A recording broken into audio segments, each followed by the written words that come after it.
आज हम 15 अगस्त मना रहे हैं, लेकिन 15 अगस्त सिर्फ एक तारीख नहीं है, ये एक लंबी, खूनी और एक अधूरी कहानी का अध्याय है। भारत की आज़ादी अचानक से 1947 में नहीं हुई। ये आज़ादी 1857 से शुरू हुई थी। ये आज़ादी किसी एक इंसान या किसी एक पार्टी की देन नहीं थी। ये उन हज़ारों अज्ञात लोगों की थी जो जेलों में सड़ गए, जिनके नाम इतिहास की किताबों में तक नहीं लिखे गए। ये उन माताओं की थी जिन्होंने अपने बेटों को फांसी के फंदे पर जाते हुए भी देखा और एक आंसू तक नहीं गिराया। 14 अगस्त 1947 की आधी रात, जब नेहरू ने कहा था, बहुत पहले हमने नियति से एक वादा किया था, तो उस वादे के पीछे सिर्फ राजनीतिक स्वतंत्रता नहीं थी। सच तो ये है कि अंग्रेज़ों ने हमें सिर्फ शासन नहीं दिया था, उन्होंने हमें एक मानसिकता दी थी। मानसिकता, गुलामी की मानसिकता, कि हम कमज़ोर हैं, कि हम वटे हुए हैं, कि हम अपने बल पर कभी खड़े नहीं हो सकते।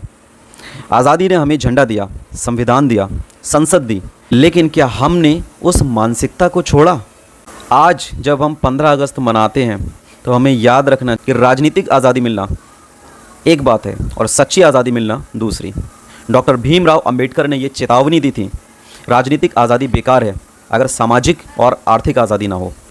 महात्मा गांधी ने कहा था, सच्चा स्वराज तब आएगा जब हम अपने अंदर के यानी आज़ादी सिर्फ विदेशियों के चले जाने से पूरी नहीं हो जाती।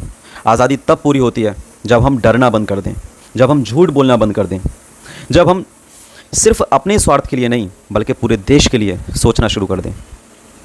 15 अगस्त 1947 को देश आज़ाद हुआ, लेकिन उसी दिन देश बंट भी गया। लाखों लोग मारे गए, लाखों बेघर हुए।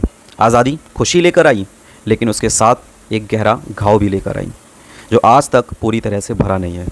इसलिए आज़ादी का दिन सिर्फ जश्न मनाने का दिन नहीं है, ये हिसाब का दिन है, हिसाब लेने का दिन है कि हमने उस कुर्बानी के साथ क्या किया। क्या हमने उस आज़ादी को एक छुट्टी का दिन बना दिया, या फिर हम ये समझते हैं कि आज़ादी एक जिम्मेदारी है जिसे हर पीढ़ी को कमानी पड़ेगी।